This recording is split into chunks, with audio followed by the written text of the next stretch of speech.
Everyone welcome my mini blog. তো আজকে বৃহস্পতিবার সকালে স্নান করেছিলাম। স্নান করে আগে রান্না করে ছেলেকে খাইয়ে স্কুলে পাঠিয়ে দিলাম। তোমাদের দাদাভাই অফিসে চলে গেল। তারপর আবার কাপড় চেঞ্জ করে চলে আসলাম ঠাকুরের ঘরে। আজকে যেহেতু বৃহস্পতিবার, তুলসী পাতা, বেলপাতা, কলা পাতা, দুব্বা রেডি করতে আমার অনেকটা লেট হয়ে গেল। তো এখন বাজে প্রায় 11:30। তো এইদিকে আমার পুজো কমপ্লিট হয়ে গেছে। তোমাদেরকে আমার ঠাকুর ঘর দেখাচ্ছে, দেখো।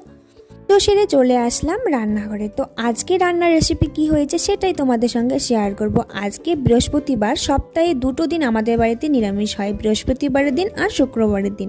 তো আমি এর জন্য এদিকে ছোট ছোট আলু মশলা দিয়ে রসা রসা একটা তরকারি বানিয়েছি, আর বানিয়েছি আলু ফুলকপি ভাজা, আর সঙ্গে বতুয়া শাক বাটা। তো বতুয়া শাক কে কে যেন কমেন্টে জানিও। আর এইদিকে এখন দেখো আমার ছেলে চলে আসলো স্কুল থেকে, এখন বাজে 3:30।